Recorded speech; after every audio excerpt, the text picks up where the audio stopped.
Directeur, avant de prendre la parole, je vous souhaiterais seulement informer le Conseil sur les Jeux Olympiques de la Jeunesse 2026, avec votre permission. Vous dire seulement que je ne commenterai pas aujourd'hui le comportement du COJOJ, parce que je considère que ce n'est pas une organisation politique. Et pour ceux qui ne le savent pas, je suis le président du COJOJ. Donc, le comportement du COJOJ, je ne le commenterai pas. Mais vous m'entendrez parler du COJOJ, parce que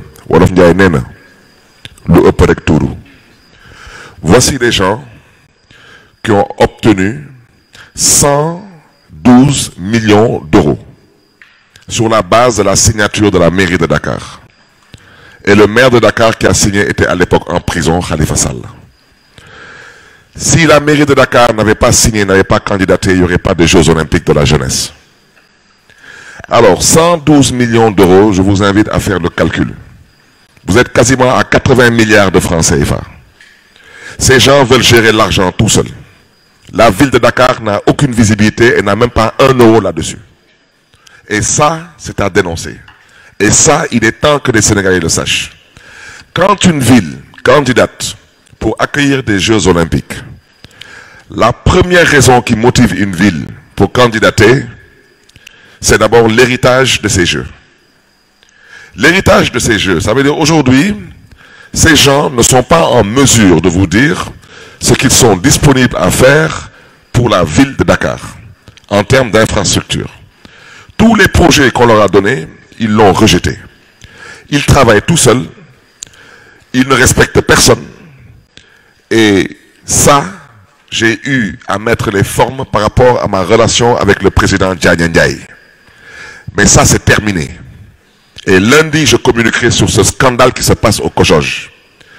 Une petite brochette de personnes ne peuvent pas garder par devers eux quasiment 80 milliards au nom d'une ville qui a candidaté et ne sont même pas en mesure de vous dire voici des terrains synthétiques qu'on peut aménager dans vos quartiers, voici des bandes de terre qu'on peut aménager, transformer en parcours sportif. On leur a donné 3 projets. On leur a donné la corniche des HLM. On leur a donné un projet étudié, ficelé et chiffré. On leur a donné le boulevard de la Gueule Tapée, qui quitte de la place de l'Obélisque et qui va jusqu'à Abbas Ndao. On leur a donné la VDN 3, l'extension. Après le cimetière de Yoff, vous voyez sur la gauche en partant vers Tiawanpel, toute cette corniche, on leur a donné ça parce qu'on considère aujourd'hui qu'à Dakar, il n'y a qu'une seule corniche qui est aménagée, c'est celle que nous connaissons tous. Et aujourd'hui, vous voyez tous qu'avec l'extension de la VDN 3, vous voyez tout l'engouement qu'on voit surtout le matin et le soir par rapport aux jeunes et à toutes les couches qui viennent là-bas pour se promener ou bien pour faire du sport. Alors, imaginez-vous des gens en 80 milliards. Vous leur donnez que 3 projets, ils vous disent qu'ils ne peuvent financer aucun projet. Où se trouve l'héritage de la ville de Dakar? À Paris, l'héritage de la ville de Paris aujourd'hui, ce sont des lignes de métro supplémentaires, des lignes de tramway supplémentaires. Tout le village artisanal à Paris a été transformé aujourd'hui en logements sociaux. L'héritage des Jeux de Paris, c'est énorme. Il n'y a aucune ville au monde qui a eu à organiser des Jeux Olympiques et n'a pas d'héritage. Aujourd'hui, prendre Ibamar, le réfectionner, ce n'est pas un héritage. Ibamar, c'est de l'existentiel. Aujourd'hui, partir à la piscine olympique et faire des investissements, ce n'est pas un héritage. C'est de l'existentiel. Voici des gens qui ont 80 milliards et qui pensent qu'ils l'ont eu au nom de la ville, avec le label de la ville, et ils disent que la ville n'a pas le droit, 1, de donner son mot, 2, de prétendre à un héritage, et ça sera dénoncé. Alors, au lieu de venir parler de choses qui les concernent, ils veulent s'occuper des choses qui ne les regardent pas. Et ça, je dois vous le dire.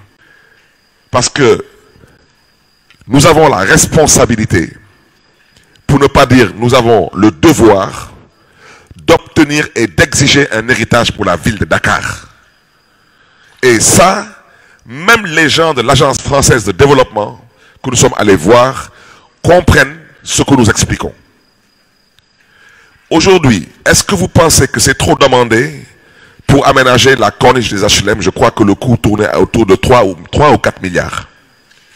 Est-ce que vous pensez aujourd'hui que c'est trop demandé pour aménager le boulevard de la Gueule-Tapée en un parcours sportif pour à peu près un coût d'un peu moins de 2 milliards? Est-ce que vous pensez que c'est trop demandé pour aménager un parcours sportif sous la corniche pour à peu près un coût de, je crois que c'était un peu moins de 3 milliards? Et on leur a aussi proposé de mettre dans les communes ou à défaut de mettre dans les arrondissements des terrains de sport. Mais qu'est-ce qu'on demande de trop ici? Voici le problème qu'on a avec ces gens. Et l'une des raisons pour lesquelles je suis venu ici, c'est parce que j'avais entendu qu'ils venaient exposer. Telou Epoturu. C'est du jamais vu. 80 milliards. Il y a dans cette salle des gens qui viennent du milieu sportif. Le maire de Biscuiterie est là. Ils savent très bien que ce qu'on demande, c'est pas trop demandé. 80 milliards qu'ils ont obtenus du CEO. Parce que la ville de Dakar, par le biais du maire de Dakar, a signé pour dire on candidate. Et aujourd'hui, eux, de façon unilatérale, ils disent à Dakar, on n'a rien à vous dire, et vous, demain, vous venez faire de la figuration, et vous venez seulement dire au monde entier que vous participez, que vous êtes partie prenante et que tout se passe bien. Rien ne se passe bien. Absolument rien du tout. Les gens qui sont au CNOS n'ont pas été élus par les Dakaroises et les Dakarois.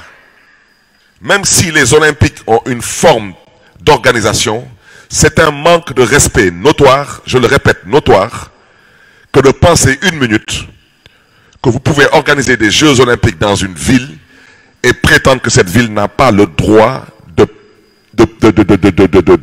proposer des projets qui doivent rentrer dans le cadre d'un héritage. Voici le problème que nous avons avec le CNOS. Et particulièrement le COJOJ, qui est le comité d'organisation des Jeux Olympiques de la jeunesse. Et je vous invite à aller regarder, au besoin je demanderai même à la DSGA de vous donner les textes qui régissent le COJOJ. À l'image des textes qui ont eu à régir le COJOP, qui était le comité d'organisation des Jeux Olympiques de Paris. Paris a obtenu en termes d'héritage des milliards d'euros d'infrastructures nouvellement construites. Et Dakar aujourd'hui, on veut nous endormir. Ils ont 80 milliards, mais eux ils disent qu'ils n'ont rien à construire. On a candidaté, le maire a signé en prison parce qu'on lui a vendu un projet, on lui a vendu un héritage pour Dakar. Ça, je tenais à vous le dire, parce que le conseil municipal que vous êtes, vous avez aujourd'hui une opportunité de métamorphoser le cadre de vie dans vos communes et dans vos quartiers. Et ça se passe partout comme ça. Et à Paris, ce n'est pas que Paris. Si vous prenez le conseil départemental de Seine-Saint-Denis, ils ont obtenu énormément de choses. La commune de l'île de la commune de Seine-Saint-Denis dirigée par le maire Mohamed Niabali, qui est originaire du Sénégal, il a obtenu énormément de choses. Mais parce que c'est ça l'esprit même des Jeux. Et je terminerai par vous dire une seule chose. Ces gens-là, si vous les suivez, vous les laissez faire, depuis que le monde existe, le Sénégal sera le premier pays à organiser des Jeux Olympiques et à rafler 0 médaille. Vous savez pourquoi? Il n'y a aucune fédération impliquée. Il n'y a aucune ligue impliquée.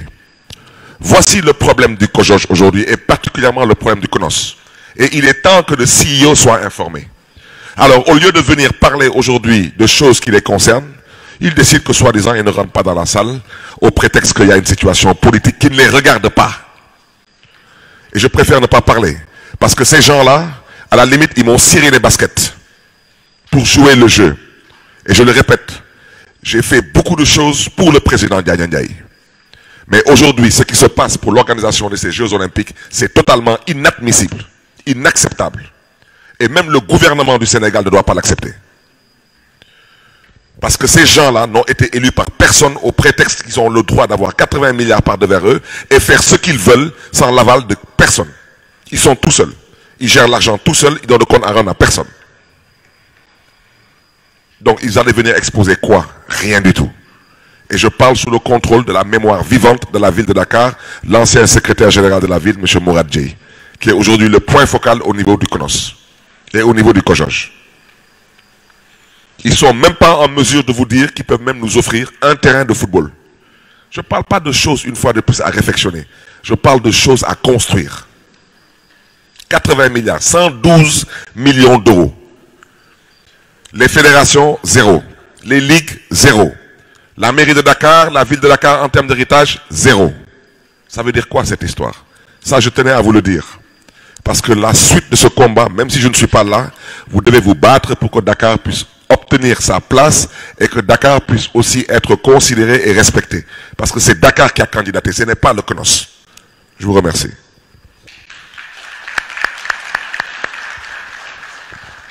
Et